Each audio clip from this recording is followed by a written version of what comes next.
The chandeliers of Havisham House blazed with 1,000 candles,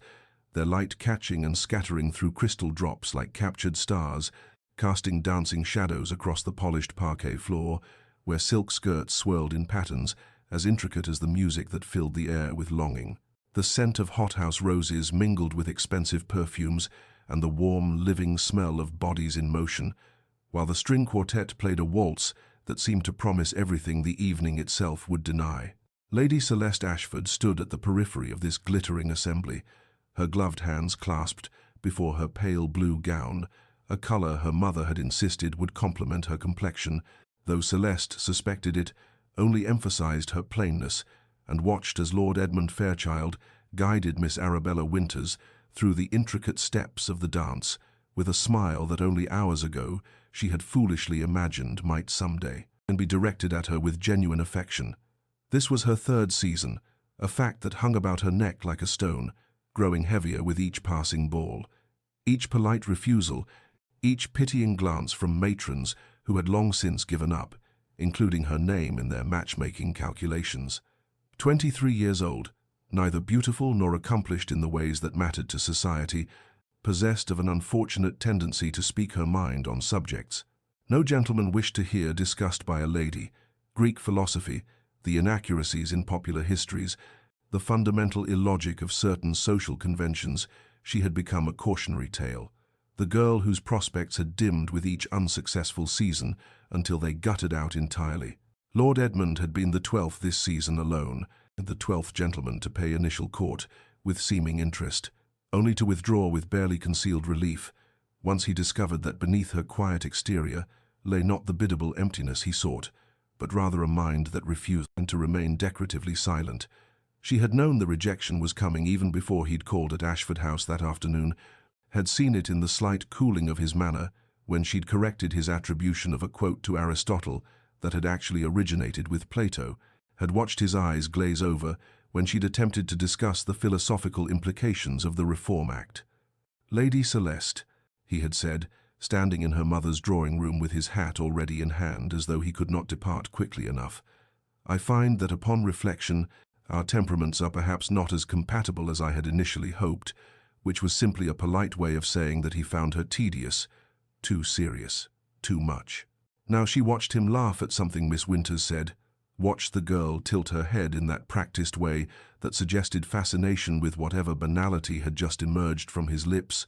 and Celeste felt the familiar weight of her own inadequacy settle more firmly upon her shoulders. Her mother stood across the ballroom in a cluster of other matrons, her face tight with a desperation that Celeste could read even at this distance, her youngest sisters still in the schoolroom, and their futures dependent upon Celeste, making an advantageous match that would restore the family's declining fortune and secure their own prospects. The air had grown stifling, thick with the mingled scents and the weight of expectations she could not meet, and Celeste turned away from the glittering assembly, moving toward the terrace doors with the careful invisibility she had perfected over 3 seasons of being overlooked,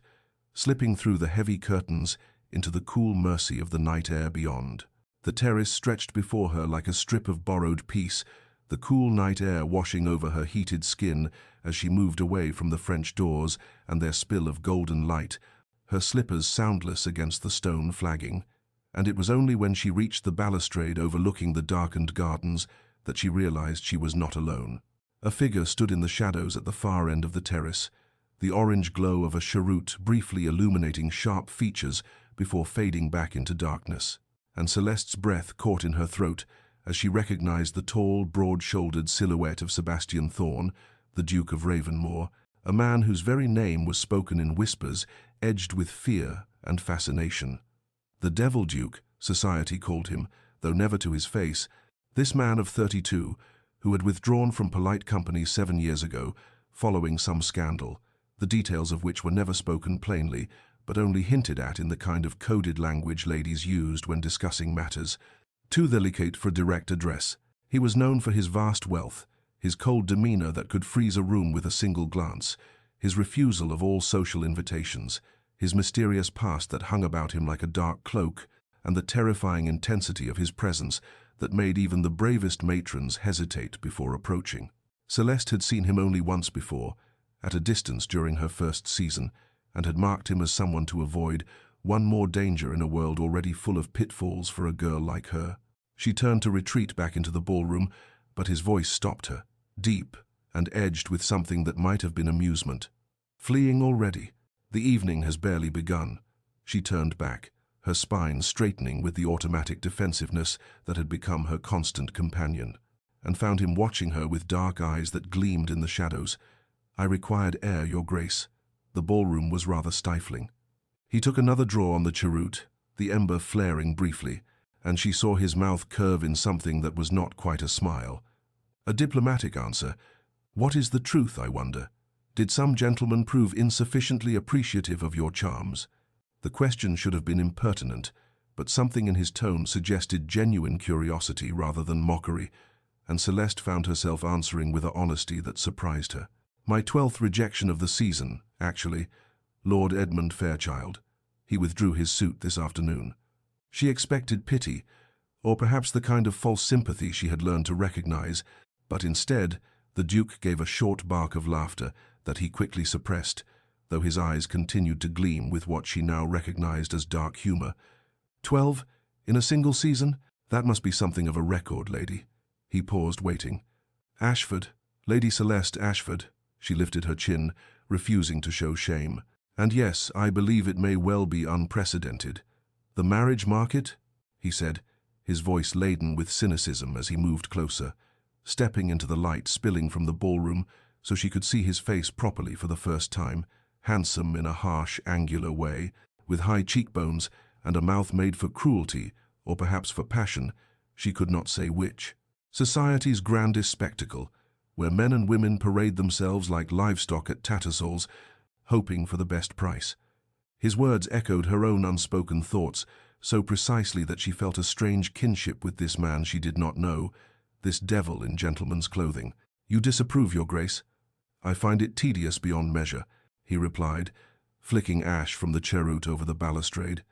"The endless pretense, the carefully orchestrated encounters, the lies wrapped in pretty words and prettier gowns. At least you have the distinction of honesty in your failures." She should have been offended, but instead found herself almost smiling. "You are refreshingly direct, Your Grace. Most people prefer to pretend I am simply unlucky rather than fundamentally unsuitable."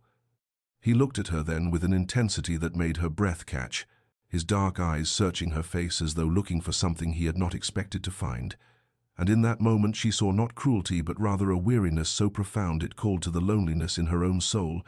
the recognition of another person who stood forever outside the glittering assembly, watching but never truly belonging. The moment stretched between them on the terrace, waited with understanding, before Celeste recognized that she had lingered too long in conversation with a man unchaperoned,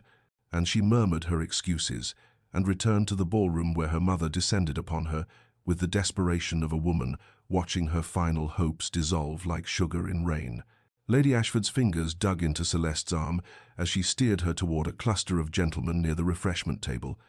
Her voice pitched low and urgent as she hissed instructions about smiling more, about not mentioning books or philosophy,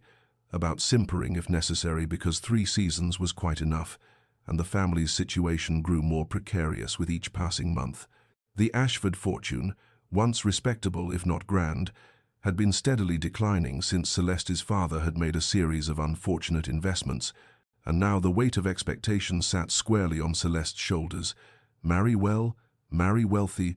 save her 3 younger sisters from the same fate of standing at the periphery of ballrooms, watching opportunities waltz past with other women. Her mother introduced her to Lord Hartwell, a widower of 45 with 3 children and a tendency to stand too close, whose interest in Celeste lasted precisely as long as it took for her to mention that she had been reading Plato's Republic and found his conception of justice fascinating,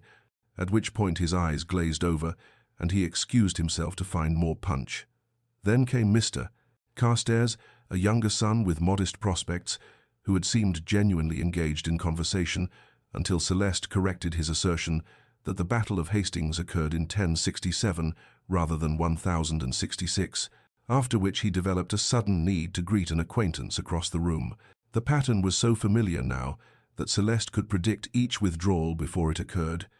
could see the exact moment when interest transformed into polite distance, could feel the weight of her own unsuitability, settling more heavily upon her with each failed interaction. She thought of the previous season, of Lord Pemberton's nephew, who had called regularly for 3 weeks before discovering that she preferred discussing the philosophical implications of natural rights to gossip about mutual acquaintances, of Sir Gregory Wainwright, who had fled after she'd expressed opinions about women's education that he'd found shockingly radical, of the Italian Comte, who had initially been charmed by her until he realized her knowledge of classical philosophy surpassed his own, and his pride could not bear the comparison. The same pattern had repeated 12 times this season alone, each rejection a small cut that individually meant little, but collectively had bled her confidence dry, until she stood here watching her mother's increasingly frantic attempts to secure introductions, with men who wanted decorative wives, who would not challenge them, would not correct them, would not think too deeply or speak too honestly. The evening wore on with excruciating slowness, the music that had seemed promising at the start, now sounding discordant to her ears. And when at last the Ashford carriage arrived and they departed into the cool night air, her mother wept silently in the corner, while her father stared out the window with the expression of a man contemplating the ruin of everything he had hoped to build. And neither spoke because what was there to say that had not already been said 100 times before? Celeste pressed her forehead against the cool glass and watched the darkened streets of London roll past. Confronting the reality she had been avoiding for months, she would become a spinster, that pitied creature who haunted the edges of family gatherings, and who was useful for minding children and organizing charitable activities, but who would never know the companionship of marriage or the blessing of her own household. And while part of her rebelled against this fate, another part wondered if perhaps solitude was preferable to marriage with a man who could never appreciate the depths of who she truly was beneath the disappointingly plain exterior. Society saw when it bothered to look at her at all. 3 days later, Celeste sat in the Ashford library with morning light streaming through tall windows and falling across the worn carpet in golden bars, her refuge from the disappointed glances of her parents and the pitying looks of servants who had witnessed the aftermath of yet another failed season. And she had finally allowed herself to contemplate what she had been avoiding. That spinsterhood was not merely a possibility, but an inevitability, that she would spend her life in this house, or perhaps in the household of a married sister, where she would be useful but never essential, that the dreams she had harbored of companionship and a household of her own must be carefully folded away like gowns that no longer fit and stored in the dark corners of her heart where hope went to die. She had just opened Aristotle's Nicomachean Ethics, seeking the consolation of philosophy that had never failed her before, when Peters the butler entered with a silver salver bearing a single letter, the heavy cream paper sealed with crimson wax, stamped with an unfamiliar crest that she did not immediately recognize. And when she broke the seal and unfolded the letter, her breath caught in her throat as she read the elegant copperplate script, inviting Lady Celeste Ashford to take tea with the Dowager Duchess of Ravenmoor on Thursday next at 3:00, if such an appointment would be convenient. The confusion that flooded through her was so complete that she read the letter 3 times to ensure she had not misunderstood, because she had never met the Dowager Duchess, had no connection to the Ravenmoor family, beyond that single brief conversation with the Duke himself 3 nights ago on a darkened terrace, and she could conceive of no reason why this formidable woman would extend such an invitation, unless it was some elaborate joke or mistake. She pulled the bell rope to summon her mother, who arrived breathless and anxious, and when Celeste showed her the letter, Lady Ashford's eyes widened with an expression of hope so desperate it was painful to witness, her mother immediately beginning to plan what Celeste should wear and how she should conduct herself, and what this unprecedented attention might mean for the family's prospects. Celeste spent the intervening days researching what she could discover about the Dowager Duchess, learning that she was 82 years old, that she had withdrawn from society 6 years ago after some unspecified dispute with her grandson, that she was known for her sharp intelligence and sharper tongue, that she had been a great beauty in her youth and had made a brilliant match with the previous Duke, and that those who had known her spoke of her with a mixture of respect and trepidation that suggested she was not a woman to be trifled with or underestimated. When Thursday arrived, Celeste, dressed in her most appropriate day dress of dove-grey silk with minimal ornamentation, her hair arranged simply because she had learned long ago that attempting elaborate coiffures only emphasized the plainness of her features. And she descended to the waiting carriage with her mother's fervent instructions, ringing in her ears about making a good impression and not mentioning anything too scholarly or controversial. The journey across London seemed interminable, her nerves increasing with each turn of the wheels, and when at last the carriage drew up before Ravenmoor House, she felt her breath catch at the sight of the imposing Gothic structure, with its dark stone facade and pointed arches and gargoyles leering down from the roofline, the house perfectly suited to a man called the Devil Duke. And she gathered her courage and stepped down from the carriage into whatever fate awaited her beyond those heavy oak doors. The interior of Ravenmoor House was as imposing as its exterior, all dark paneling and portraits of stern-faced ancestors whose eyes seemed to follow Celeste, as a footman led her through corridors lit by flickering sconces, in the air heavy with the scent of beeswax and old money and something indefinable that spoke of centuries of accumulated power. And when at last she was shown into a drawing-room decorated in shades of burgundy and gold, she found the Dowager Duchess of Ravenmoor seated in a high-backed chair positioned to catch the afternoon light. A woman whose diminutive stature was utterly belied by the force of her presence, whose white hair was dressed impeccably, whose black silk gown was severe and elegant, and whose dark eyes, so like her grandson's, fixed upon Celeste, with an intensity that made her feel as though every secret of her soul was being catalogued and assessed. The dowager gestured to a chair opposite her own, with a hand that trembled only slightly with age, and when she spoke her voice was crisp and clear, cutting through pleasantries with the precision of a surgeon's blade as she said, "You are wondering why I have summoned you here, Lady Celeste, so let us dispense with the usual social niceties and speak plainly, as I suspect you prefer honesty to the simpering nonsense that passes for conversation in most drawing-rooms." Celeste found herself nodding, her heart beating rapidly as the dowager continued. "I have observed you for 2 seasons now, and I have watched 12 fools reject a woman of substance because they were too shallow to recognize intelligence as a virtue rather than a flaw, and I have concluded that you are precisely the sort of person my grandson needs, which is why I am proposing that you marry him." The words struck Celeste with the force of a physical blow, a shock, rendering her temporarily speechless as the dowager poured tea with steady hands and continued as though she had merely commented on the weather. "Sebastian has refused to marry for 7 years, not since the scandal with Lady Imogen Hartley, whom he loved with the fervent devotion of youth and whose betrayal transformed him into the man society now calls the Devil Duke, and he has convinced himself that he is beyond redemption, that isolation is preferable to vulnerability. But I am 82 years old, and I will not leave this world until I have seen him settled with a woman who can appreciate the man he truly is beneath the armor he has constructed." Celeste finally found her voice, stammering that surely there must be some mistake, that she was the least suitable candidate imaginable, that she had been rejected by 12 men this season alone, and what could she possibly offer a duke? And the dowager's laugh was sharp as cut glass as she replied, "My dear child, it is precisely your so-called ordinariness that makes you extraordinary. You have not been corrupted by beauty's vanity, if you have not learned to manipulate through charm.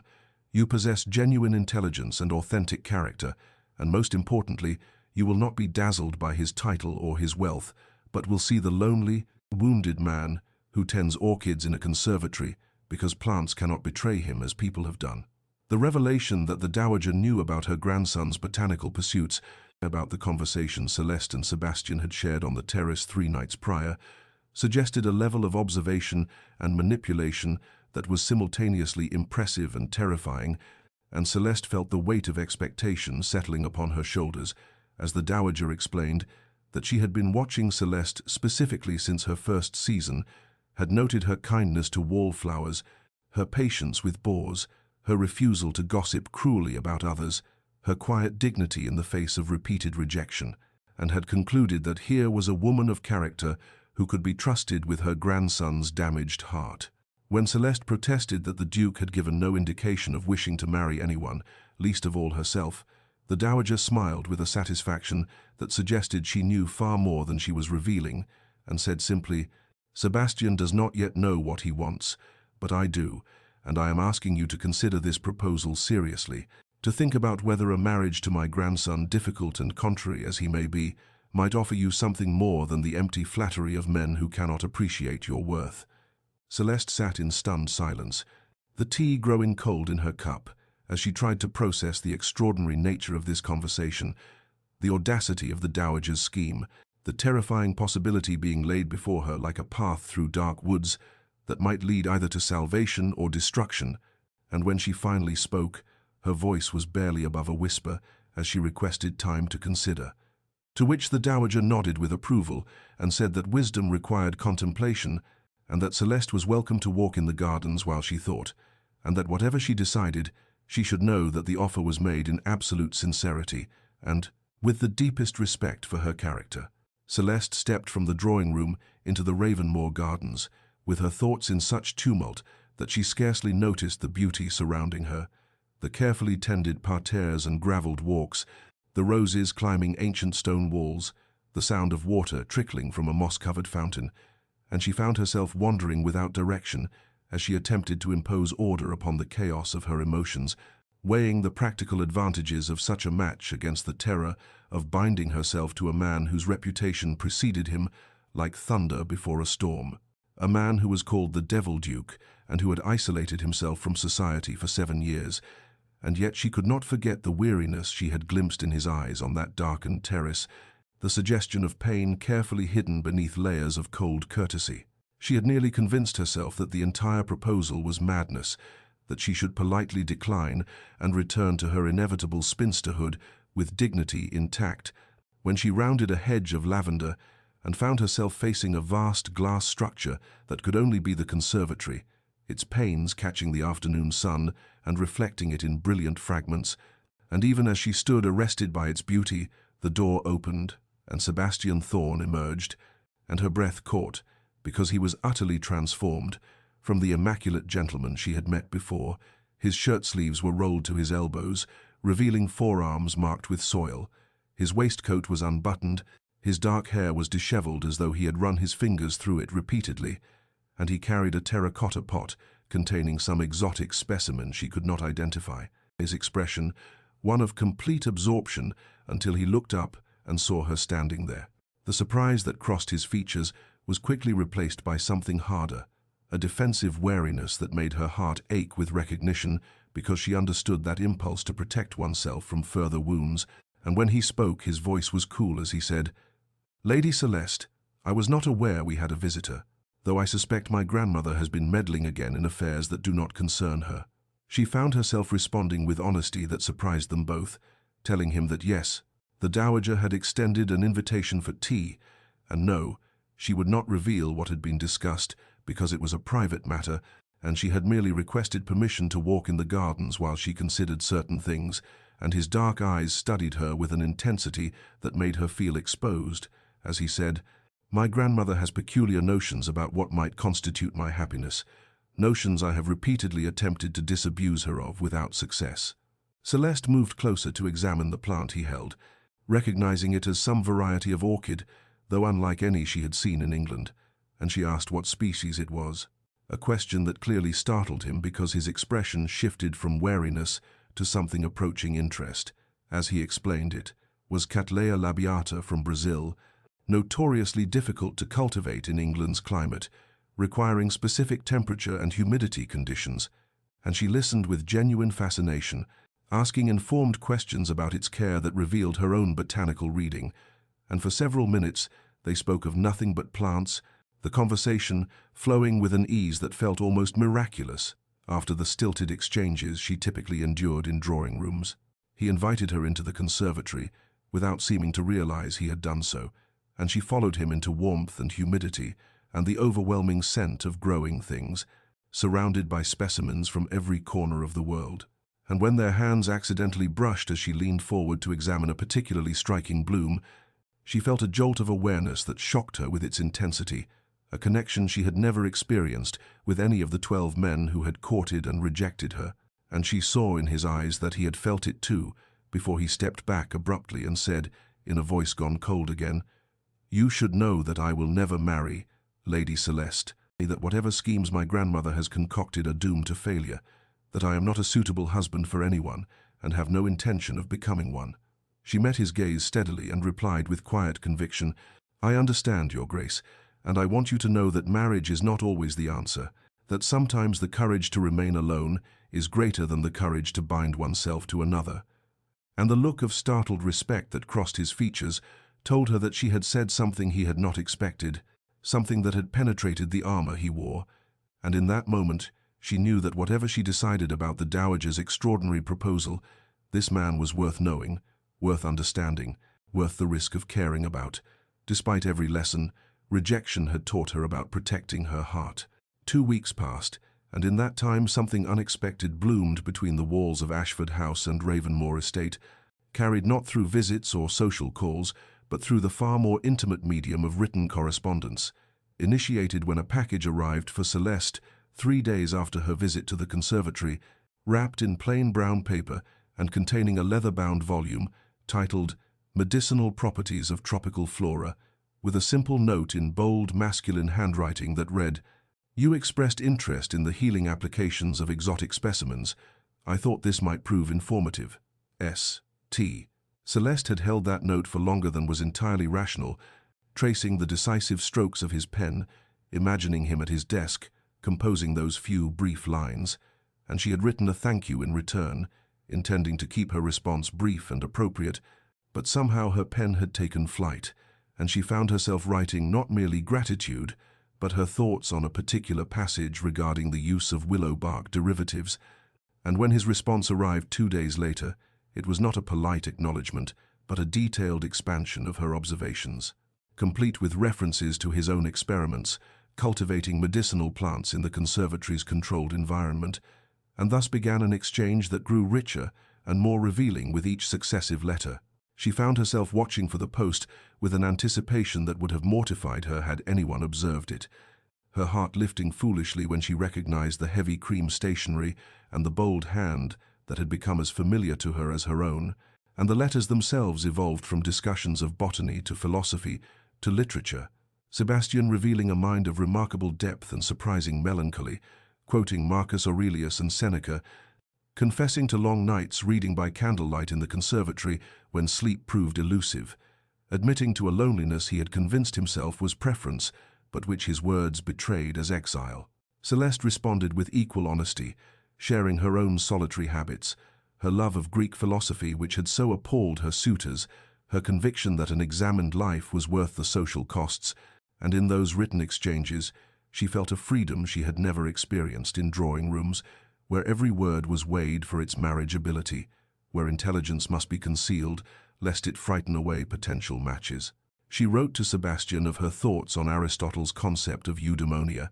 and he responded with a passionate disagreement that nevertheless acknowledged the validity of her reasoning, and they debated the nature of virtue and the possibility of happiness for those who existed outside society's narrow definitions of propriety, their letters growing longer and arriving more frequently, until Celeste found herself writing to him nearly every day, small smiles playing across her features as she composed responses to his observations, and in the privacy of his study, Sebastian experienced the same phenomenon, finding himself thinking of her reactions as he read, composing passages in his mind before ever setting pen to paper, feeling something he had thought long dead stirring to reluctant life within his carefully guarded heart. The Dowager observed these developments with satisfaction, saying nothing but ensuring the letters passed between households with admirable efficiency, and she noted the way her grandson's expression had softened slightly, the way he spent less time hiding in the conservatory and more time at his writing desk, the way he had begun to take care with his appearance again after years of regarding such things as pointless vanity. On a grey morning in late May, when spring rain drummed against the windows of Ashford House, Celeste received a letter different from the others, longer and more formal in its opening, and her breath caught as she read Sebastian's invitation for her to visit the conservatory at her convenience, to see certain specimens that had reached their blooming period, and which he thought might interest her, given their recent correspondence about the intersection of beauty and utility in nature. And though the invitation was couched in terms of botanical education, she understood with a clarity that made her hands tremble slightly that something had shifted between them, and that they had moved beyond mere correspondence into territory both thrilling and terrifying. and she penned her acceptance with a mixture of anticipation and trepidation, agreeing to visit the following Tuesday afternoon, her heart racing at the prospect of seeing him again after 2 weeks of knowing him only through words on paper, wondering if the connection they had forged in writing would survive the test of physical presence, or if it would prove to be merely the illusion of lonely people seeking solace in ink and imagination. Tuesday afternoon arrived wrapped in the golden warmth of late May sunshine, and Celeste found herself standing before the conservatory at Ravenmoor House, with her heart beating an erratic rhythm against her ribs, wondering if the connection forged through written words would survive translation into the physical realm, or if they would find themselves strangers after all. But when Sebastian emerged to greet her, she saw in his eyes the same mixture of anticipation and uncertainty she felt, and something in her chest loosened at this evidence that she was not alone in her nervousness. He guided her through the conservatory's entrance into a world that took her breath away with its overwhelming beauty and strangeness. A cathedral of glass filled with specimens from every corner of the globe, their leaves creating patterns of light and shadow as sunlight filtered through the panes above, the air thick with humidity and the perfume of exotic blooms. And she stood arrested by wonder, as Sebastian explained, in a voice that gradually shed its initial formality, that he had spent 7 years developing this collection, traveling through correspondence with botanists in India and Brazil and the Far East, cultivating species that had never before survived in England's climate, creating through careful manipulation of temperature and moisture a series of microclimates that allowed such diversity to flourish. She listened with genuine fascination as he showed her orchids from the cloud forests of Colombia, their petals marked with patterns that seemed almost deliberately designed to mimic insects, and carnivorous plants from Borneo that captured prey with mechanisms of astonishing complexity, and night-blooming cereus from the Caribbean, whose flowers would open only in darkness and wither by dawn, and in his explanations she heard not merely botanical knowledge, but passion kept alive through years of isolation, the vulnerability of a man sharing what he loved most with someone he hoped might understand. Celeste asked questions that revealed her own study, drawing connections between the specimens and the texts they had discussed in their letters, and she saw pleasure flash across his features. Each time her observations demonstrated genuine comprehension rather than polite pretense, and they moved deeper into the conservatory's green heart, so absorbed in conversation that they forgot the careful distance they had maintained, until they stood before a particularly striking specimen of Cattleya labiata, the Brazilian orchid from their first encounter, and Sebastian reached to adjust its position to better catch the light, while Celeste leaned forward to examine the intricate structure of its bloom, and their hands brushed with an electric awareness that jolted through her entire body, a connection so intense it seemed impossible that something so slight as the touching of hands could produce such profound effect. She saw in his eyes that he had felt it too, this crackling current of possibility, but instead of drawing closer he stepped back abruptly, his expression closing like a door slamming shut, and he said in a voice gone cold and careful that she must understand he was not a suitable husband for anyone, that his reputation was deserved, that 7 years of isolation had not been mere preference, but necessary exile from a society that rightly judged him unworthy of their daughters and sisters, and she should not mistake his enjoyment of their correspondence for anything more than the selfishness of a lonely man, taking comfort where he could find it. Celeste met his gaze steadily, her heart aching at the pain he tried so hard to conceal, and she said quietly that she had learned through bitter experience not to trust society's judgments, that 12 men had found her unworthy of their regard, and yet she knew her own value remained unchanged by their blindness, and perhaps his situation was not so different from her own, 2 people rejected by a world too shallow to recognize what it was refusing, and she watched something shift behind his dark eyes, a crack appearing in the armor he wore, and in that moment, suspended in the warm green silence of the conservatory, with exotic blooms surrounding them like witnesses, they looked at each other with new understanding, seeing not the devil Duke and the failed debutante, but 2 souls who had survived rejection and found in each other something society could neither provide nor comprehend. As spring deepened into early summer, a pattern established itself that felt to Celeste both dangerous and inevitable, a rhythm that carried her to Ravenmoor House twice weekly, under the respectable pretext of studying the conservatory's specimens, though both she and Sebastian understood that the exotic plants were merely the acceptable excuse for something far more profound, and their conversations evolved from careful discussions of botanical matters into exchanges of startling intimacy, moments when the careful walls they had each constructed around their wounded hearts showed cracks that widened with each meeting. On a grey afternoon in early June, when rain drummed steadily against the conservatory's glass panels and mist obscured the gardens beyond, they sat together on the wrought-iron bench near the orchid collection, surrounded by the humid warmth and the scent of growing things, and Sebastian spoke with halting reluctance of the woman he had been engaged to 7 years prior. Lady Imogen Hartley, whom he had met during his first season after inheriting the dukedom, and whom he had truly loved with all the passionate idealism of a young man who still believed the world operated according to principles of honor and justice. Celeste listened without interruption as he described Imogen's beauty and vivacity, the way she had seemed to return his affection with equal fervor, the plans they had made for their future together, and then the devastating discovery, 1 week before their wedding, when Imogen had been found in a compromising position with Lord Rothschild in the Pemberton House library during a ball, the scandal that had erupted like wildfire through the ton, threatening to destroy her utterly, and Sebastian's agonizing choice to claim publicly that he had released her from their engagement due to his own unworthiness, allowing society to believe the fault lay with him rather than with her, sacrificing his reputation to preserve what remained of hers. His voice remained steady as he recounted these events, but Celeste saw the old pain etched in the lines around his mouth, the bitterness that had settled into his soul like sediment, and he explained that his decision to shoulder the blame had resulted in his ostracism from polite society. Whispers that he was unstable or cruel or harboring dark secrets, assumptions that a duke who would break an engagement so close to the wedding must be fundamentally flawed, and rather than fight these rumors, he had retreated to Ravenmoor House and built walls not merely of stone, but of deliberate isolation, convincing himself that solitude was preference rather than punishment, that he had no need of a world that operated on such shallow principles. The rain intensified against the glass, creating a cocoon of sound that made their conversation feel even more private, and Celeste reached out to place her hand over his where it rested on the bench between them, a gesture of comfort that felt both completely natural and utterly unprecedented,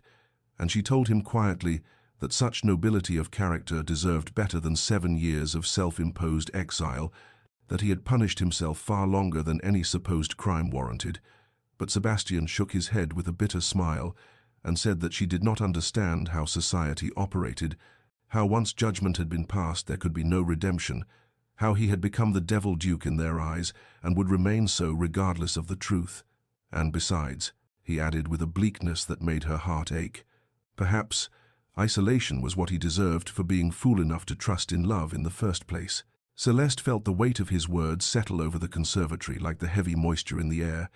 and she knew with sudden clarity that this moment required absolute honesty, that anything less would be a betrayal of the fragile trust they had built through their letters and conversations,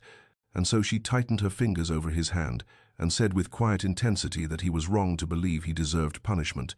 that the nobility he had shown in protecting Lady Imogen's reputation was not a crime requiring penance, but an act of extraordinary character. And yes, society had judged him harshly, but society's judgment was proving itself spectacularly unreliable, given that it had rejected her 12 times this season alone for the unforgivable sin of being intelligent and honest. She saw resistance flicker across his features, the instinctive denial of someone who had lived too long with self-recrimination to easily release it, but she pressed forward, leaning slightly closer as the rain continued its steady percussion against the glass above them, and she told him that nobility of character sometimes required not the performance of great sacrifices, but the simple acceptance of forgiveness, the harder task of allowing oneself to be released from the prison of past mistakes. And she could see in his eyes that her words were striking against walls he had spent 7 years constructing. Sebastian opened his mouth to argue, to retreat behind the familiar armor of cynicism, but Celeste found herself speaking before he could form the words, and what emerged was not the comfort she had intended to offer him, but rather the raw confession of her own pain, the accumulated weight of 12 rejections that had left her feeling fundamentally flawed, as though something essential was wrong with her at a level so deep that no amount of effort could correct it. And she heard her voice waver as she described the slow erosion of self-worth that came with repeated dismissal, the way each suitor's withdrawal had felt like confirmation that she was indeed too plain, too serious, too strange to deserve love, until she had nearly convinced herself that spinsterhood was not merely her likely fate, but perhaps what she actually merited. The words hung in the humid air between them, more vulnerable than anything she had intended to reveal. And she saw Sebastian's expression transform with fierce denial, all trace of his own self-pity vanishing as he turned to face her fully, his hand capturing hers with sudden intensity, and he said with a vehemence that startled her that she must never believe such poisonous nonsense, that those 12 fools who had rejected her were precisely that fools, blind and shallow creatures who could not recognize value when it was offered to them, and their rejection reflected not her unworthiness, but rather their own fundamental inadequacy as judges of character. His dark eyes blazed with an emotion she had never seen there before, something protective and almost angry, and he continued in a voice rough with feeling that society's judgment meant nothing, that a world which prized empty flattery over genuine intelligence and vapid compliance over honest discourse deserved no credence in matters of the heart, and if she believed herself unworthy, then what hope was there for any of them? Because if someone of her integrity and depth could be deemed insufficient by such shallow standards, then the entire system revealed itself as corrupt beyond redemption. Celeste stared at him, her breath catching at the passion in his defense of her, and she saw in that moment the first true crack in his emotional armor, the place where his protective walls had given way to reveal the man beneath, and something shifted between them in that rain-shrouded conservatory, a recognition that they had both been wounded by the same cruel world, and that perhaps their wounds might heal more easily if tended together. But before either could speak further, they heard footsteps approaching and voices echoing through the glass structure, and Sebastian released her hand with visible reluctance as Morrison appeared to announce the arrival of Lord and Lady Pemberton, bringing with them news of the upcoming midsummer ball and expectations that could no longer be avoided. The drawing room at Ashford House felt smaller than usual 3 days after the interrupted conversation at Ravenmoor, as though the walls had contracted with the weight of Lady Ashford's increasing desperation, and Celeste sat with rigid posture on the settee while her mother paced before the windows overlooking the street, wringing her hands in a gesture that had become habitual during these final weeks of the season, and the air carried the scent of her mother's lavender water, mixed with the faint staleness of rooms that had seen too many anxious consultations and not enough joy. Lady Ashford's voice trembled as she outlined what she termed their final opportunity, explaining that the midsummer ball at Pemberton House would mark the season's conclusion, that families would depart for their country estates immediately thereafter, and that if Celeste had not secured an offer by then, all hope for her younger sister's prospects would dim considerably, given that the Ashford family's dwindling fortune could not support 3 unmarried daughters indefinitely, and Celeste felt the familiar guilt settle over her like a heavy cloak as she watched her mother's distress and knew herself to be the cause of it. The situation grew more unbearable when Lady Ashford revealed with barely suppressed hysteria that she had learned all 12 gentlemen who had rejected Celeste during this season would be in attendance at the midsummer ball, and she had formulated what she called a strategic plan to approach each one again with renewed overtures, suggesting that perhaps circumstances had changed or that previous misunderstandings might be clarified, and Celeste listened with growing horror to her mother's elaborate schemes involving careful positioning in the ballroom and orchestrated encounters, understanding that her mother's love manifested as this desperate manipulation, but finding it no less mortifying for that understanding. She opened her mouth to protest, to explain that no amount of strategic positioning would change the fundamental fact that those 12 men had found her wanting and would not reconsider, but the words died in her throat when she saw the hope flickering in her mother's eyes, that terrible, fragile hope that refused to accept defeat. And so she merely nodded with what she hoped resembled agreement, while dread pooled cold and heavy in her stomach at the prospect of facing all 12 rejectors in one glittering assembly, of enduring their pity, or worse, their sudden mercenary interest, if rumors of her connection to the Duke of Ravenmoor had spread through society's inexorable gossip networks. Meanwhile, across London in the Gothic splendor of Ravenmoor House, Sebastian stood in his grandmother's sitting room, holding a cream-colored envelope embossed with the Pemberton crest, his jaw tight with barely controlled frustration as the dowager watched him with eyes that missed nothing, and the invitation to the midsummer ball felt heavy in his hand, despite being merely paper and ink, carrying as it did the weight of 7 years' absence from society and all the complicated emotions that accompanied a return to the world that had judged him so harshly. His grandmother's voice held a note of steel beneath its superficial sweetness as she informed him that she had personally arranged for the invitation to be extended, that she had made certain assurances to Lady Pemberton regarding his attendance, and most significantly, that she had indicated his intention to escort Lady Celeste Ashford to the ball, presenting this information as established fact rather than suggestion.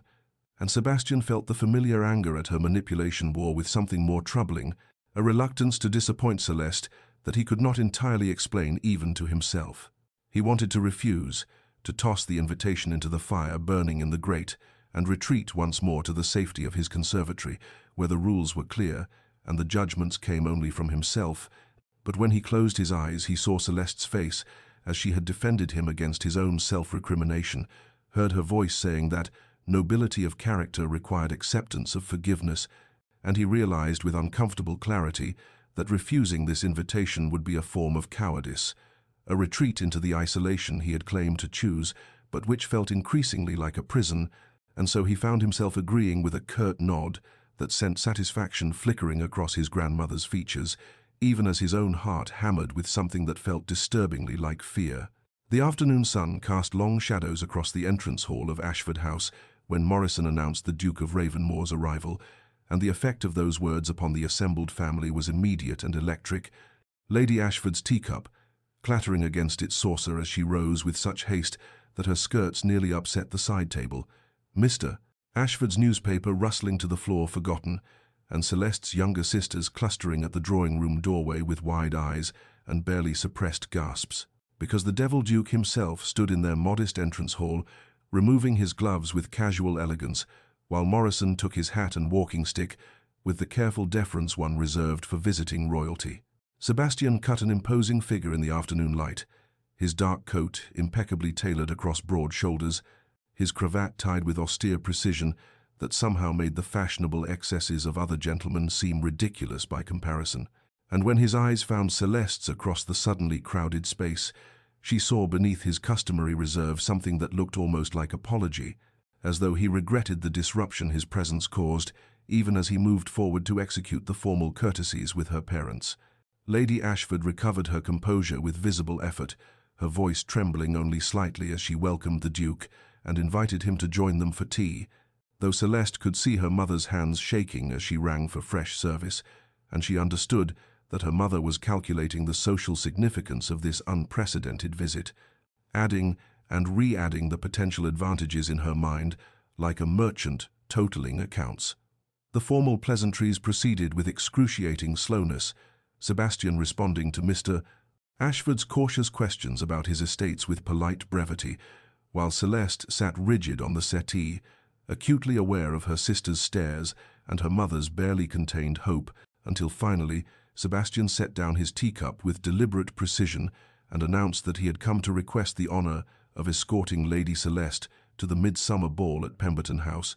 and the subsequent silence held such profound shock that Celeste heard the clock on the mantel ticking and the distant sound of a carter's wagon passing in the street beyond. Lady Ashford's expression transformed through several emotions in rapid succession: disbelief, joy, calculation, triumph, before settling into gracious acceptance as she granted permission with the air of bestowing a great favor, though everyone in the room understood that no mother would refuse such a request from a Duke of Sebastian's wealth and standing, regardless of his reputation. And Mr. Ashford added his gruff approval, while Celeste's sisters dissolved into excited whispers that they attempted and failed to suppress. The formalities concluded, Lady Ashford suggested with transparent intent that perhaps the Duke and Celeste might wish to take a turn about the garden, and Sebastian rose with alacrity that suggested he had been hoping for precisely such an escape, extending his arm to Celeste with a slight inclination of his head that conveyed both invitation and plea. The garden at Ashford House could not compare to the splendor of Ravenmoor's grounds, being merely a small, walled space with a few rose bushes and a gravel path, but it offered blessed privacy from the watching eyes of Celeste's family, and the moment the door closed behind them, she turned to Sebastian and said quietly that he need not feel obligated to follow through with this, that she understood his grandmother had manipulated the situation, and she would not hold him to an arrangement made under duress, watching his face as she spoke and seeing something shift in his dark eyes. Sebastian was silent for a long moment, his gaze moving past her to the modest roses climbing the garden wall, and when he finally spoke, his voice carried an honesty that made her breath catch, because he said that yes, his grandmother had maneuvered them both into this position with her customary ruthlessness, but he found to his surprise that he did not wish to be released from the obligation, that the prospect of attending the midsummer ball held considerably less terror when he imagined facing it with Celeste at his side. And more than that here, his eyes returned to hers with an intensity that sent warmth spreading through her chest. He wished specifically to attend with her, not as duty but as choice. They discussed what this public appearance would mean, standing close together on the gravel path while afternoon sun slanted through the leaves overhead, and Sebastian outlined with his characteristic bluntness the likely consequences of her association with him, the whispers and speculation, the way society would judge her for accepting the escort of the Devil Duke. But Celeste responded with equal honesty that society had already judged her and found her wanting 12 times over, that she had little reputation left to protect, and besides, she had learned through their conversations that his own assessment of his character mattered more to her than the collective opinion of people who valued appearances above substance. Sebastian's expression softened at her words, something vulnerable flickering across features usually held in rigid control, and he reached for her hand where it rested on his arm, covering it with his own in a gesture that felt both protective and grateful, and they stood thus for several heartbeats while the moment stretched between them, carrying the weight of unspoken possibilities, until the sound of the drawing-room window opening reminded them that they remained under observation, and propriety required they maintain appropriate distance. They agreed then to face the midsummer ball together, two outcasts entering the glittering heart of society that had rejected them both, and as they walked back toward the house, Celeste felt something shift inside her, a straightening of her spine and lifting of her chin, because she would not attend as a desperate supplicant, hoping for acceptance, but rather as the companion of a man whose respect she had earned through authenticity rather than artifice, and that knowledge carried its own quiet power. The remainder of Sebastian's visit passed in a blur of her mother's excited planning and her sister's admiring questions, but when he finally took his leave and Morrison showed him out, Celeste caught his glance back toward her from the doorway, saw in it both promise and apprehension, and she understood that they were both stepping into unknown territory where the old rules no longer applied and new ones had yet to be written. And as the door closed behind him, she heard her mother already calling for the dressmaker, because apparently Celeste's existing ball gowns would not suffice for such an occasion, and the house erupted into the frantic preparations that would consume the following days until the night of the midsummer ball arrived with all its attendant hopes and terrors. The night of the midsummer ball arrived wrapped in the heavy warmth of late June, and Pemberton House blazed with such extravagant illumination that it seemed to challenge the stars themselves, thousands of candles burning in crystal chandeliers that cast dancing light across marble floors, polished to mirror brightness, while the cream of London society gathered in silks and jewels that represented fortunes spent to impress one another during this final glittering spectacle before the season's end and the retreat to country estates. Sebastian arrived at Ashford House precisely at the appointed hour, and when Morrison opened the door, Celeste stood at the top of the stairs, feeling her breath catch at the sight of him, because the Duke of Ravenmoor in full evening dress possessed a severe elegance that made other men's fashionable excesses seem foolish by comparison. His black coat fitted with austere perfection across broad shoulders, and his cravat tied with mathematical precision, his dark eyes finding hers with an intensity that made the modest entrance hall feel suddenly intimate, despite her family's presence in the drawing-room doorway. Her own gown was the product of her mother's frantic consultations with the dressmaker, a creation in deep sapphire silk that Lady Ashford had declared would complement Celeste's colouring, and though Celeste had felt self-conscious during the fittings, she saw something shift in Sebastian's expression as she descended the stairs that gave her courage, a softening around his mouth, and a warmth in his gaze that spoke more eloquently than words. The carriage ride to Pemberton House passed in charged silence, Sebastian seated across from her in the confined space, while London's streets rolled past the windows,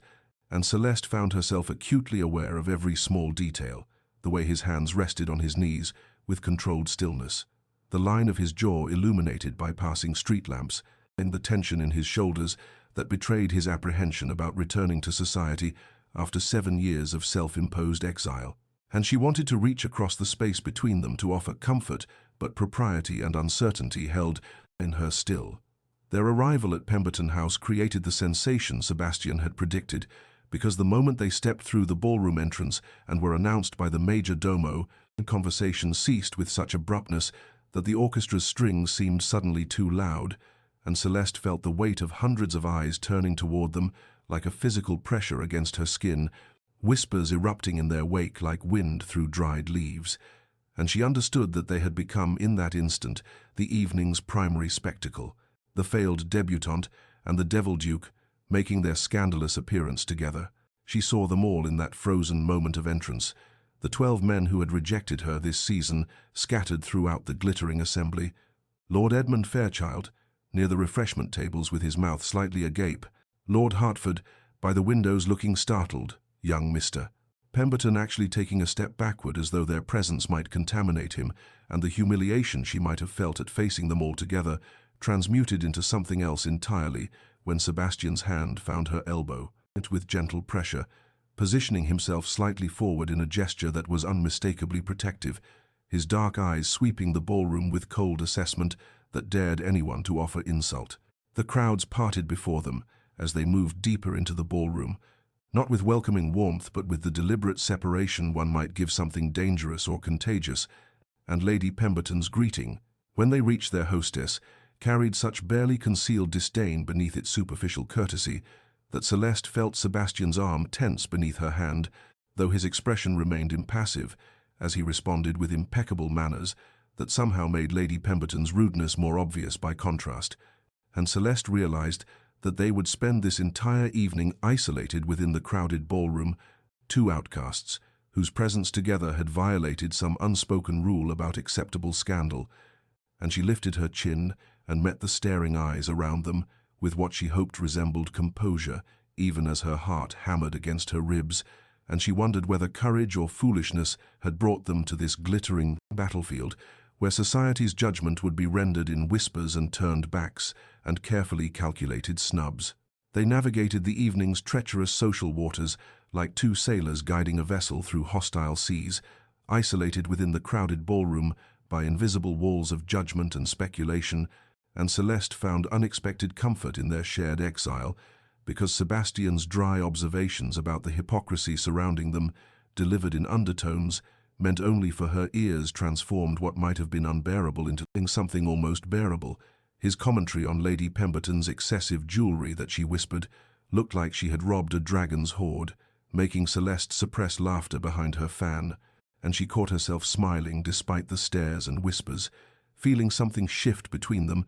as they stood together against society's collective disapproval. The orchestra had just concluded a country dance when Celeste noticed a ripple of renewed interest moving through the assembly, heads turning toward the entrance where a woman stood framed in the doorway, and she felt Sebastian's entire body tense beside her before she understood who had arrived, because Lady Imogen Rothschild swept into the ballroom with the confidence of one who had survived scandal and emerged triumphant, her emerald gown a declaration of prosperity, her beauty undimmed by the 7 years since her own public disgrace, and Celeste watched as recognition and something darker flickered across Sebastian's features before his expression settled into cold impassivity that she had learned to recognize as his armor against pain. Lady Imogen moved through the crowds with deliberate progress toward where they stood, and Celeste felt Sebastian's hand tighten almost imperceptibly on her elbow, saw the muscle working in his jaw, and when Imogen finally reached them and extended her hand with a smile that held complicated layers of meaning, Sebastian's bow over her gloved fingers carried such frigid courtesy that frost might have formed in the air between them. His Lady Rothschild, a masterpiece of polite contempt that made Imogen's smile falter for just an instant, before she recovered and expressed pleasure at seeing him return to society after so long an absence. The exchange was brief but charged with histories that Celeste could only partially understand.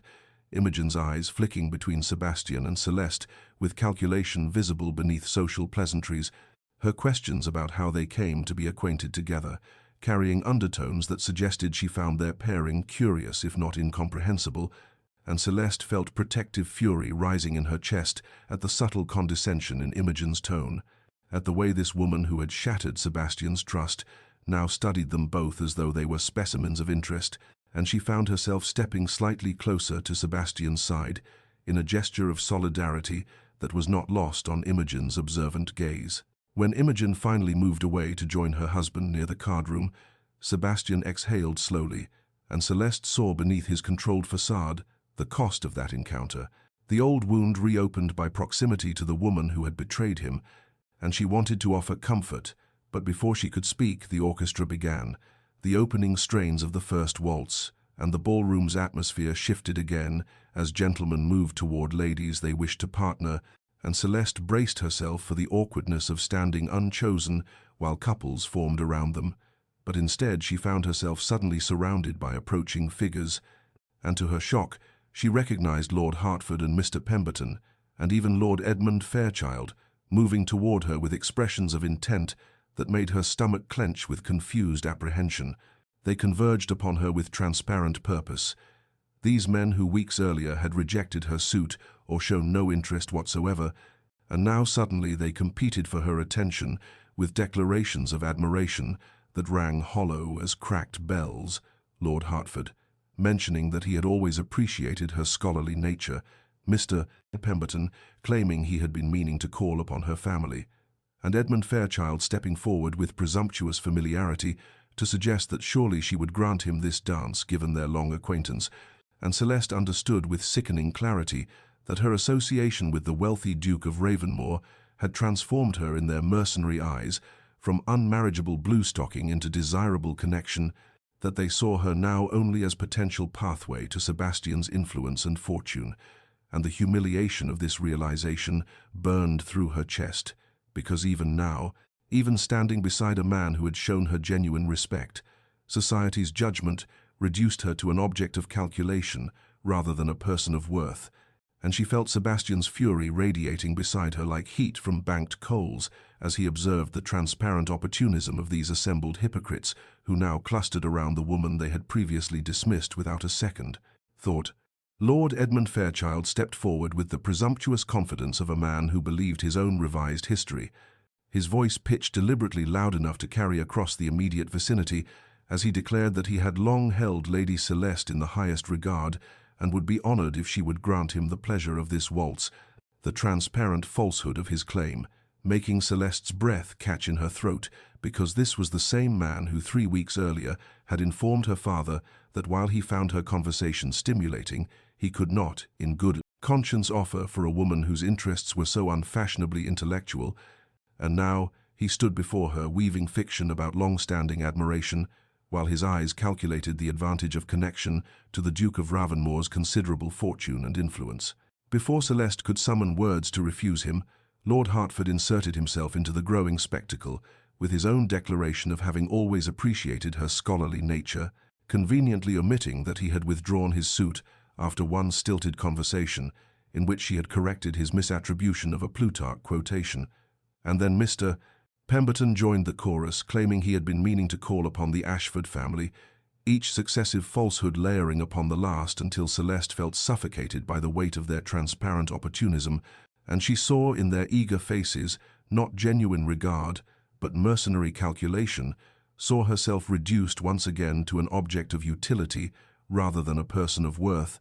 except now her value derived entirely from her proximity to Sebastian, rather than any inherent quality she possessed. The other rejected suitors pressed closer, creating a small crowd around her that drew the attention of nearby guests who turned to observe this unexpected display, and Celeste felt the familiar burn of humiliation rising in her chest, because even in this moment, when she stood beside a man who had shown her genuine respect, society's judgment still found ways to diminish her,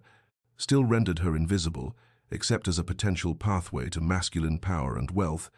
and she opened her mouth to deliver the cutting refusal these hypocrites deserved when she felt Sebastian move beside her with such controlled fury that the air itself seemed to chill around them. His voice, when he spoke, carried the cold precision of a blade drawn from its sheath, cutting through the assembled suitors' declarations with devastating clarity as he addressed Lord Edmund directly, observing in tones of deadly courtesy that it was remarkable how rapidly a man's long-standing regard could develop in the space of 3 weeks, since Sebastian had it on excellent authority that Fairchild had rejected Lady Celeste's suit less than a month prior, with particular emphasis on her unsuitability as a wife, and the shocked silence that followed this observation rippled outward through the ballroom like ice forming across still water. Edmund's face flushed dark red as surrounding guests absorbed Sebastian's implication, and he began some stammering protest about misunderstanding. But Sebastian continued with relentless precision, his dark eyes moving across each of the assembled opportunists as he catalogued their hypocrisies with surgical exactness,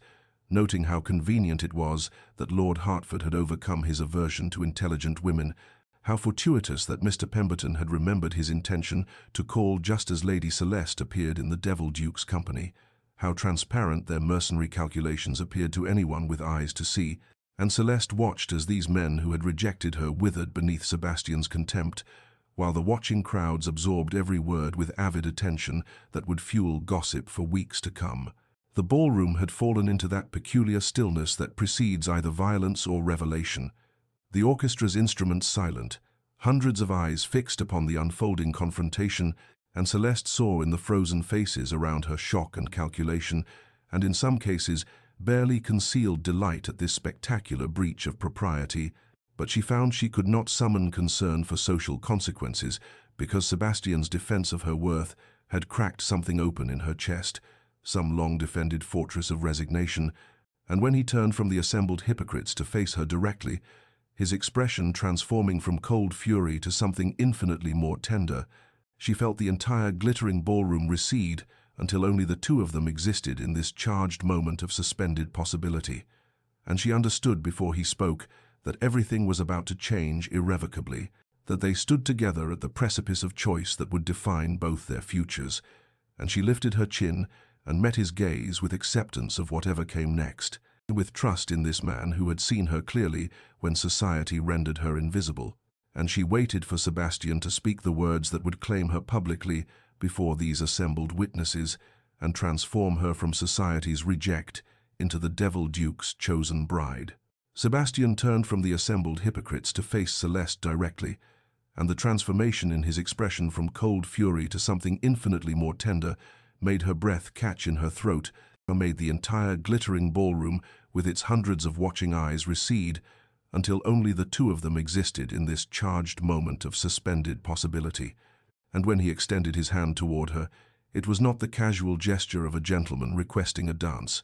but something far more significant, something that carried the weight of choice and consequence and irrevocable change, and his voice when he spoke rang clear across the ballroom's shocked silence, pitched deliberately for all to hear, as he addressed her with words that would echo through society's gossip for months to come. "Lady Celeste," he said, and there was no coldness in his tone now, no trace of the Devil Duke's legendary frost, only warmth and certainty, and something that sounded remarkably like reverence. "I find your intelligence quite the most remarkable quality I have encountered in 3 decades of existence, your honesty refreshing beyond measure in a world that traffics primarily in pleasant falsehoods, and your character admirable in ways that shame the shallow judgments of lesser minds." And Celeste felt tears prickling behind her eyes as he continued, as he enumerated her worth before these assembled witnesses who had deemed her unmarriageable, as he transformed every quality that society had judged as flaw into virtue, through the simple act of seeing her clearly and speaking that truth aloud. "Any man who failed to recognize your worth," Sebastian declared with devastating precision that made several of her rejected suitors flinch visibly, "is a fool of the highest order, blind to what stands before him, and I count myself fortunate, beyond deserving, that their collective blindness has left you unattached and free to consider my own suit, for I would be honored beyond expression if you would grant me this waltz." And the shocked gasps that rippled through the ballroom were nearly drowned by the pounding of Celeste's heart as she understood what he was, offering her not merely a dance but a public declaration of intent that would bind them together in society's eyes and transform her from failed debutante into the chosen bride of the Duke of Ravenmoor. She stood at the precipice of choice, aware that she could refuse this spectacular gesture,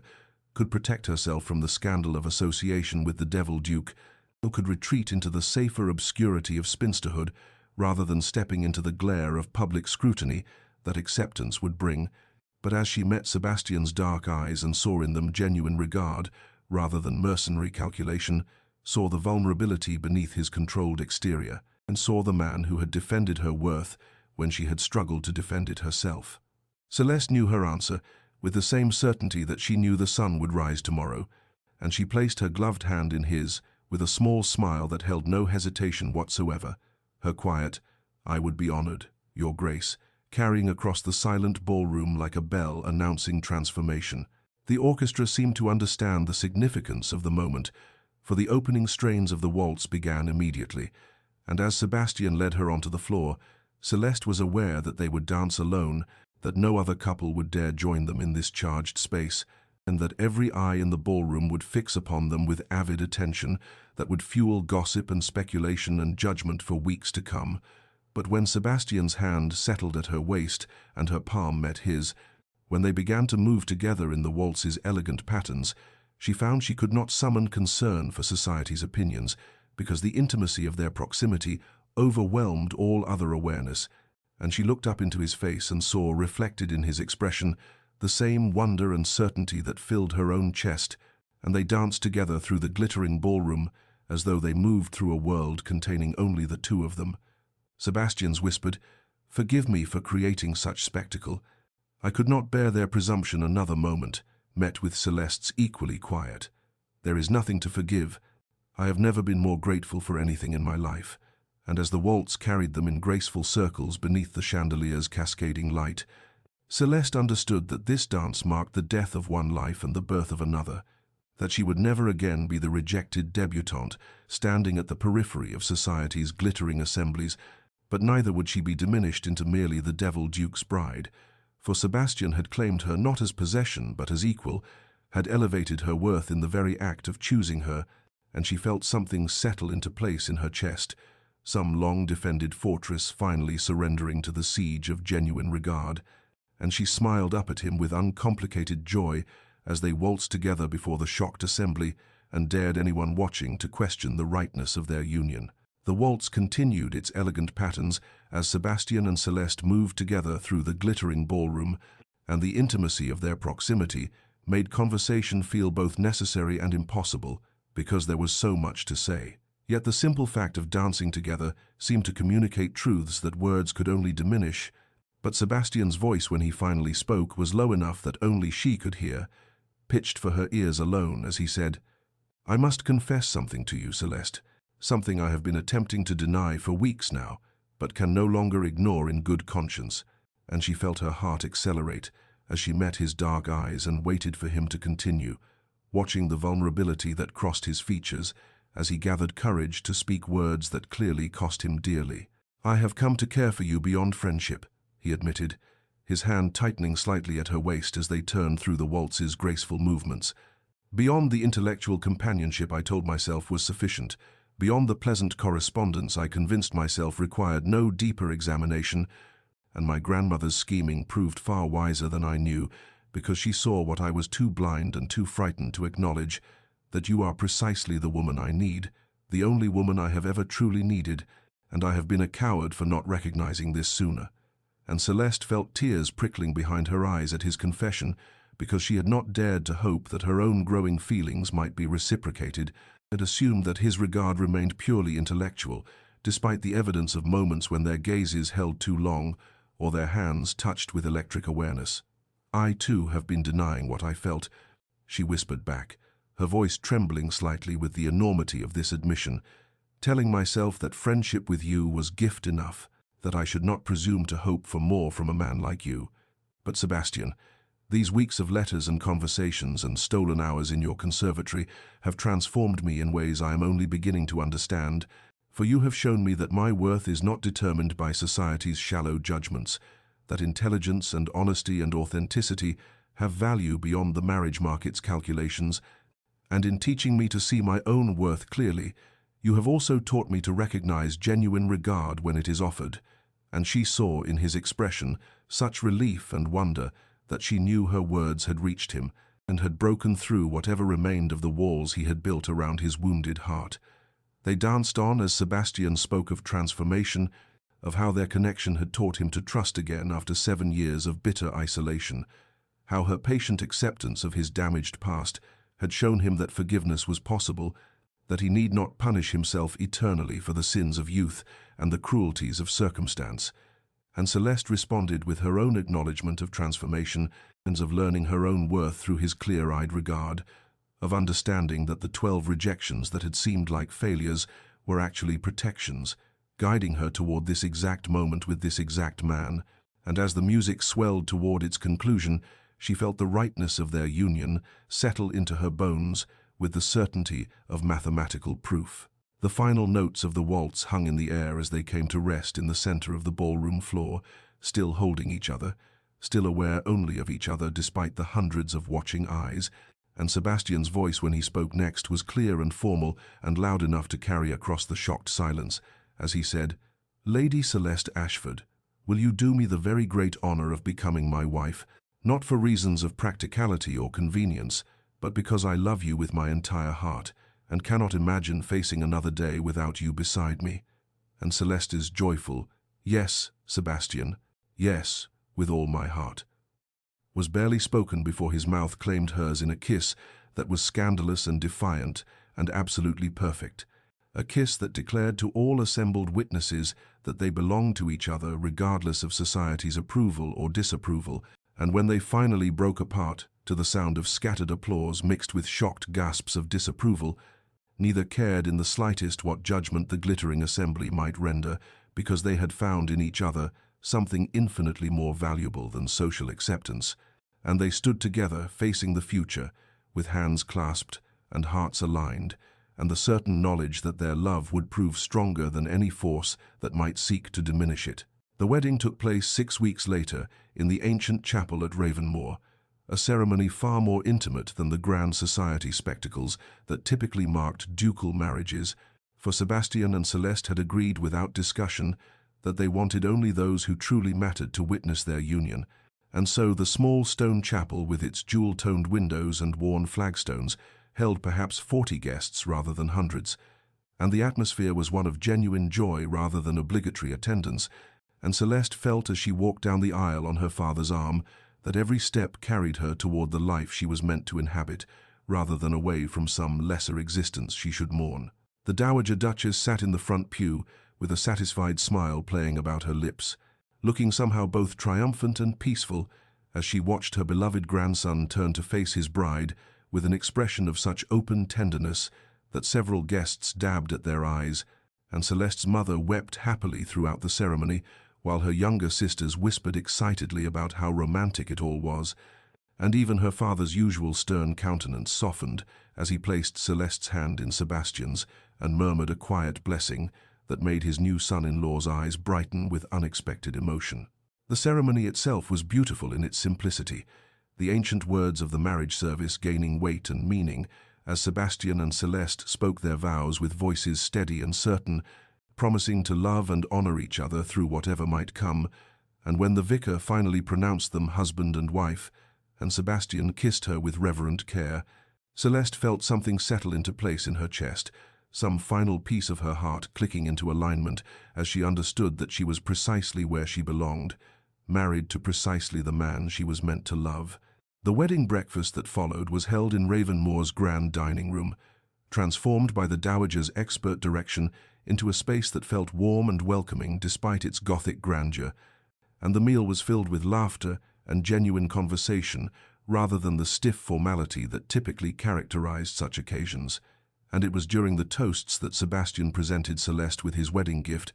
leading her by the hand to a room she had never before entered, to reveal a private library he had spent weeks preparing, filled with rare philosophical texts and first editions and scholarly works she had mentioned in passing during their conversations, each volume carefully selected to match her interests and arranged on shelves of polished mahogany, with a reading chair positioned perfectly to catch the afternoon light. Celeste's eyes filled with tears at the thoughtfulness of this gift, at the evidence of how carefully he had listened to her casual remarks and remembered her expressed interests, and her own gift to him suddenly felt inadequate until she saw his face when she presented it, a detailed botanical illustration she had labored over for days, depicting his favorite orchid in full bloom,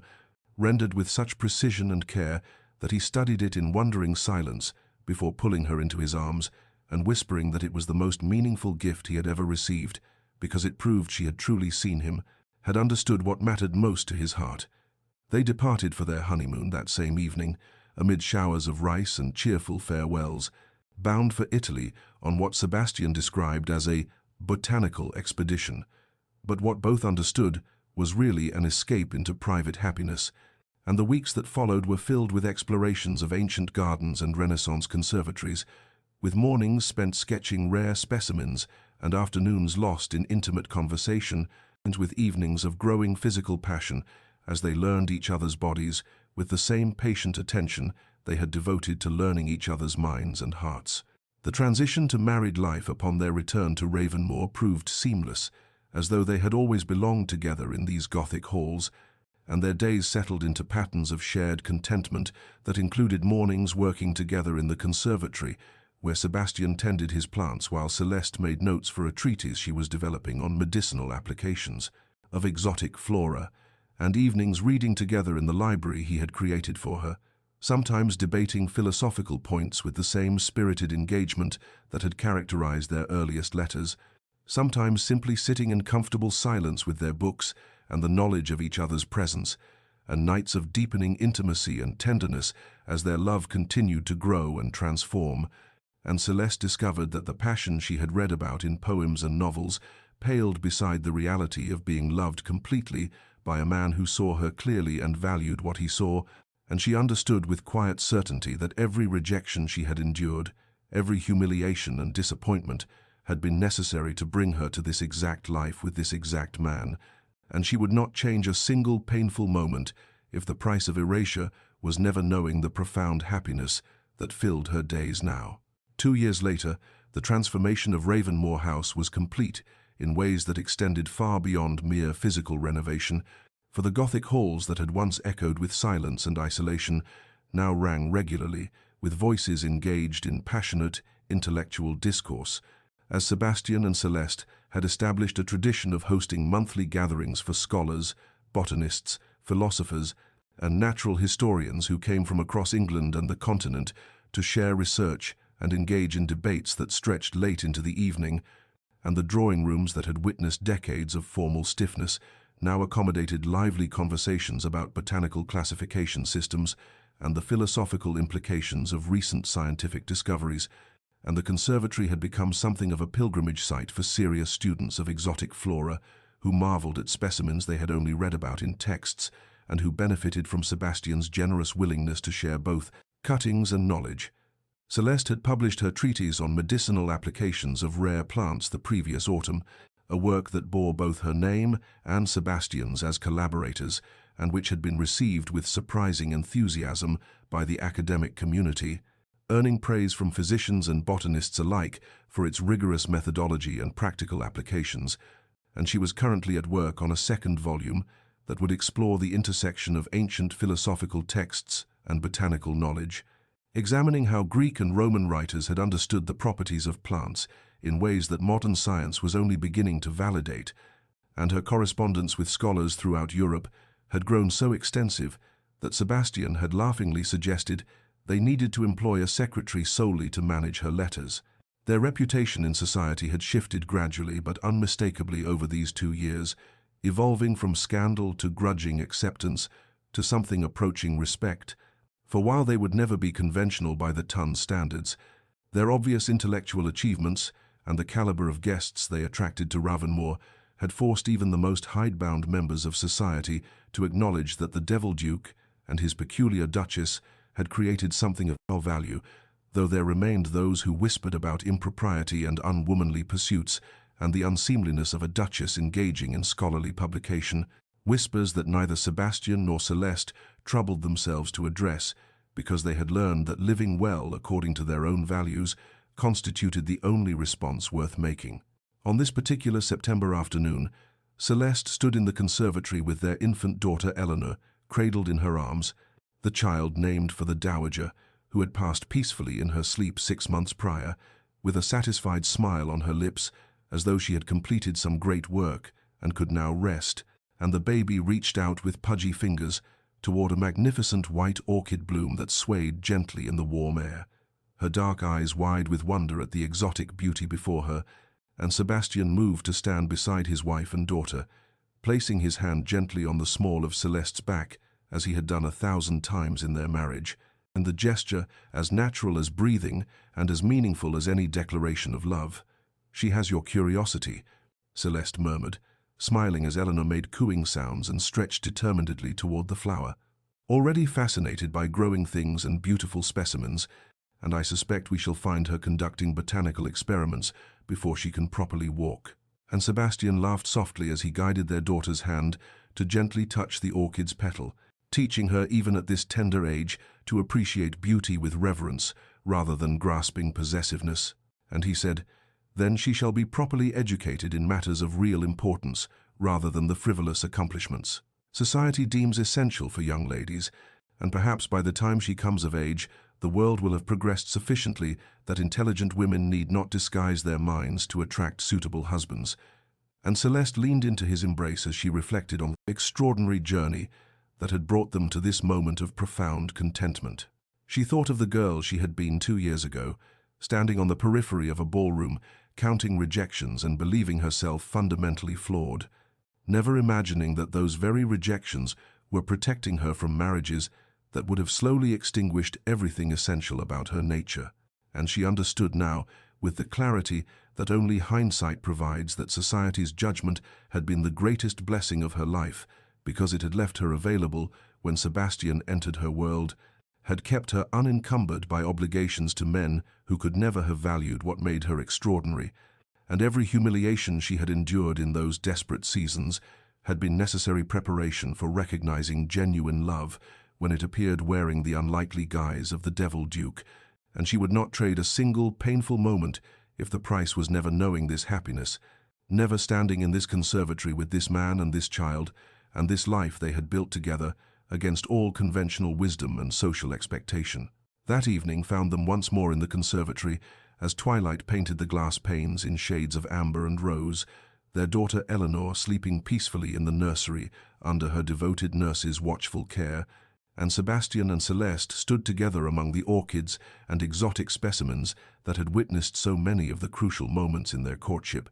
his arms wrapped around her from behind as they watched the last light fade from the sky and the first stars emerge in the deepening darkness.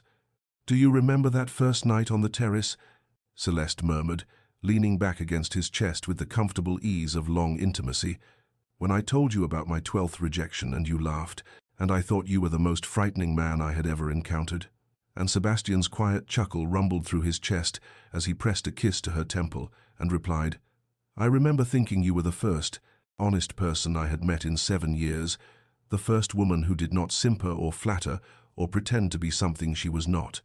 though I would not admit even to myself how desperately I needed that honesty, how starved I had been for genuine connection." And they stood in companionable silence for a moment,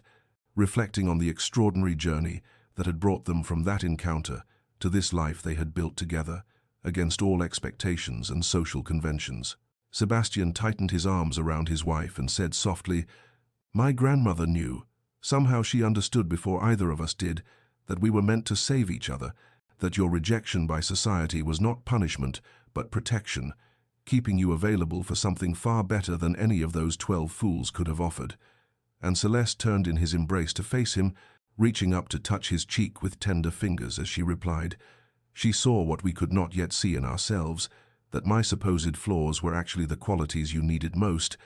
and that your isolation had preserved you for a woman who would value your depths rather than fear them, and I think she must have died very satisfied, knowing she had accomplished what she set out to do. And they shared a smile of mingled grief and gratitude for the formidable woman who had orchestrated their happiness with such determined wisdom. Dear listener, perhaps you have faced rejection yourself. Perhaps you have stood on the periphery of some metaphorical ballroom, counting the ways in which you have been found wanting by those whose judgment seemed to matter. Perhaps you have believed the lie that rejection reflects your fundamental unworthiness rather than simply the blindness of those who could not see your value. And if so, let this story offer you a different perspective, a gentle reminder that sometimes what feels like failure is actually providence, protecting you from paths that would diminish rather than fulfill you, that the right person will not require you to hide your intelligence or dampen your passion, or apologize for the very qualities that make you extraordinary, that patience and authenticity will ultimately lead you to connections far deeper and more meaningful than any gained through pretense or compromise. Your worth is not determined by those who fail to recognize it. Your value is not diminished by others' inability to perceive it, and the rejection that wounds you today may prove to be the greatest blessing of your life. When you look back from the vantage point of genuine happiness and realize that every closed door was necessary to keep you walking toward the one thing that would open onto your true home. Trust in the timing of your life. Have courage to wait for what is truly meant for you, rather than settling for what is merely available. And know that somewhere in this vast world, there exists someone who will treasure precisely those qualities that others have foolishly overlooked. Someone who will claim you not despite your uniqueness, but because of it.